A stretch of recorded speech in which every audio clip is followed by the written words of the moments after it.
I want you to retreat into the depths of your brain for a second, and imagine that I've strapped you to a time machine and have sent you all the way back to prehistoric Argentina during the late Miocene period, let's say between 6 to 9 million years ago.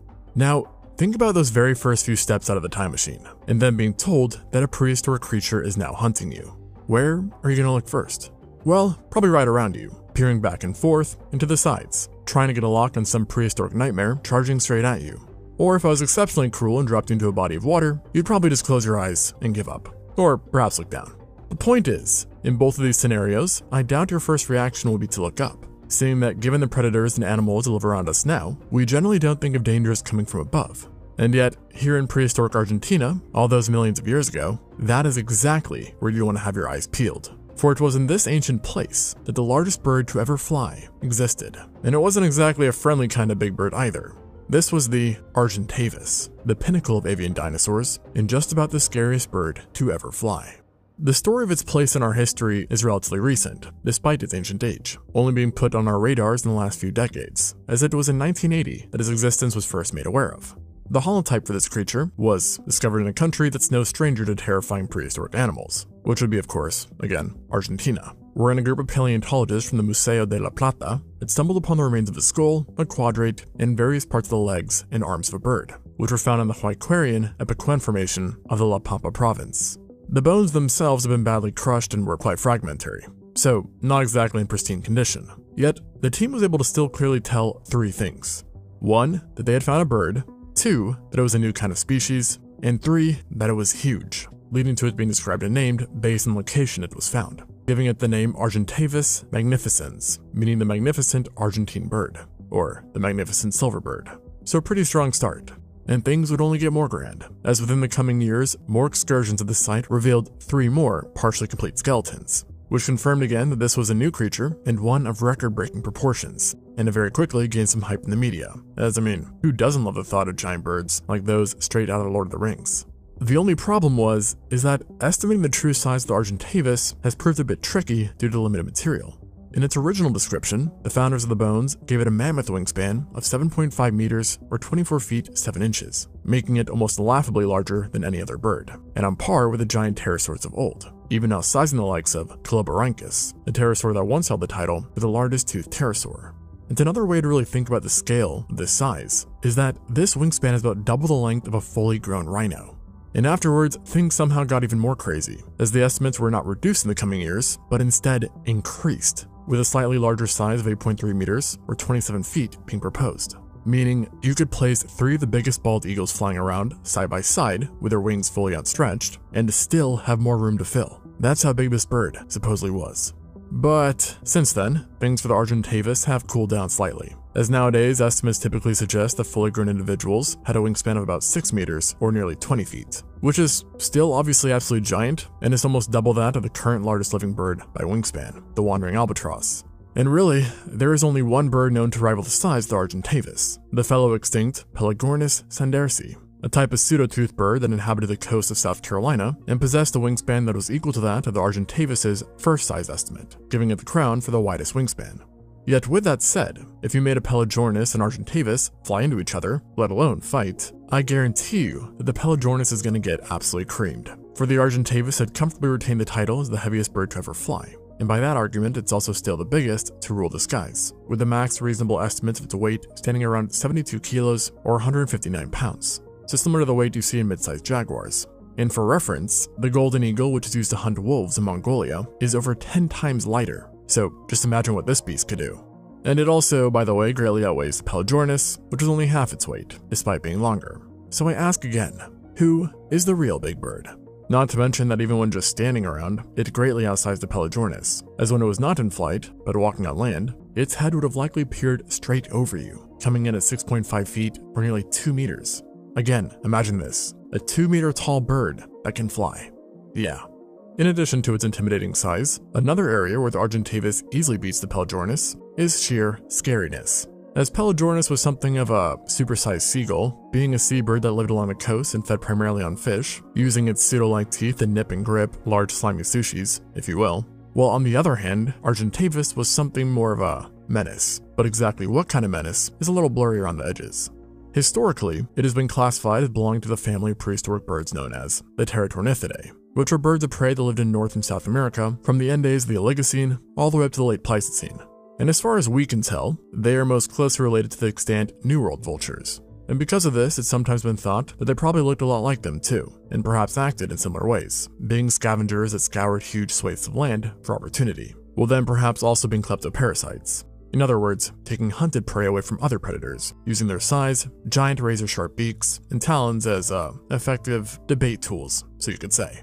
Though, in reality, it's also thought that the Argentavis was really a bit more feisty than being just your simple neighborhood scavenger and bully, as specifically the legs that it possessed were relatively long for its already huge size, as well as being powerful and sturdy, leading to the new idea that the Argentavis would fly around the skies looking for prey, before then landing on the ground, where it would then proceed to actually chase its prey down, and often swallow them whole thanks to their highly flexible mouths that could create a massive gape that was big enough to gulp down a full-sized hare in one swift go. And that might not sound that big, but for the record, not even a wolf can do that.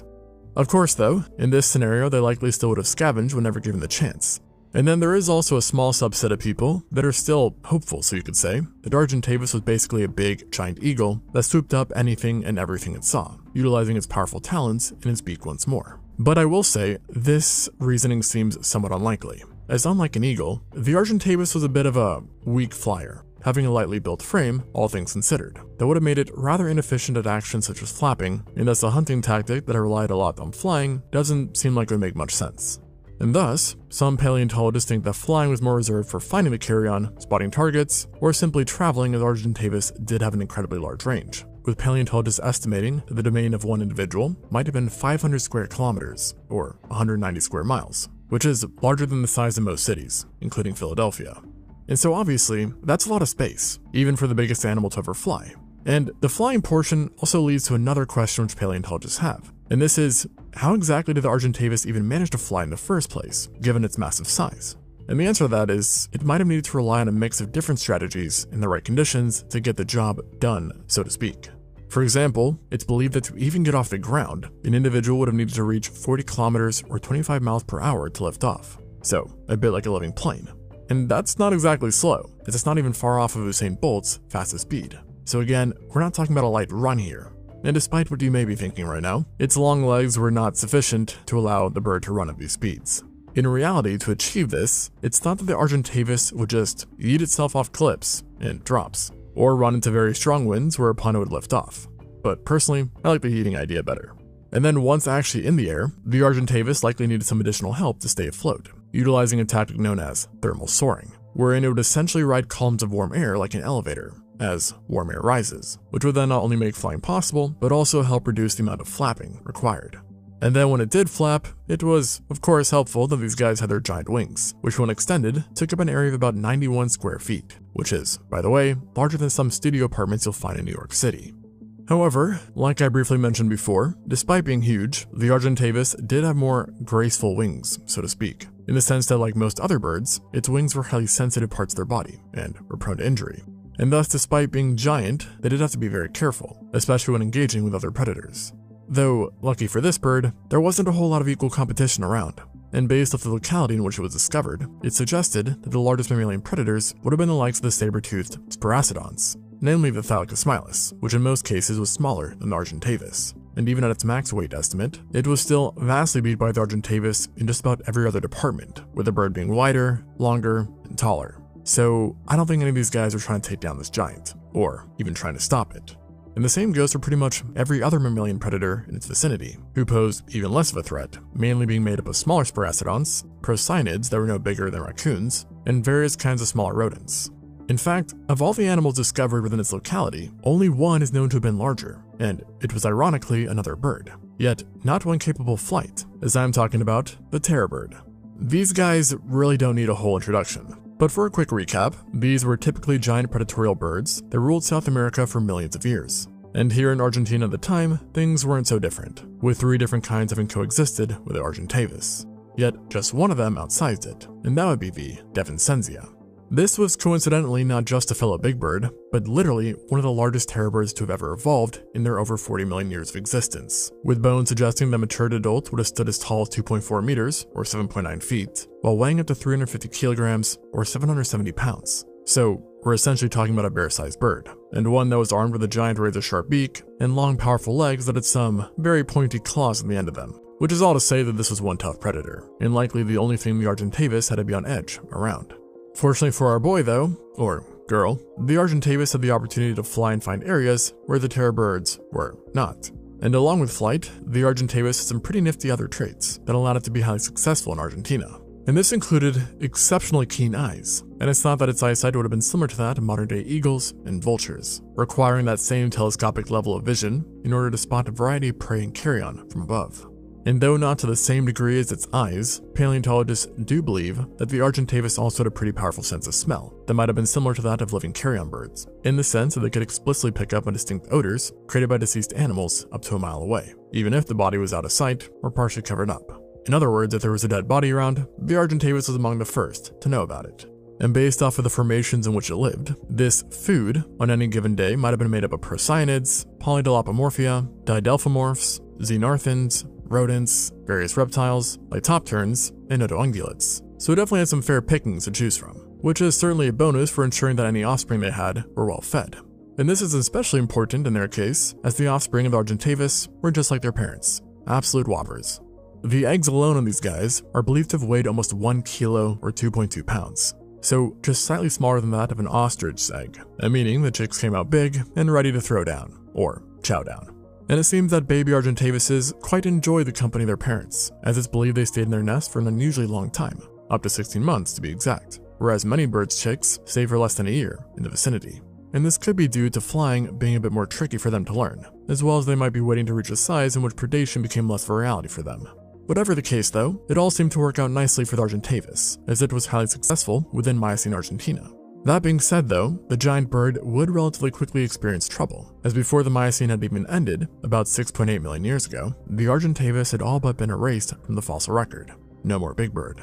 And in some ways, the disappearance of this bird is quite mysterious, as its family, the Pterygonorthidae, did just fine, and fine for a long time afterwards, proceeding to exist until just 10,000 years ago. While additionally, no explicit extinction event is known to have affected Argentina at the time of its disappearance.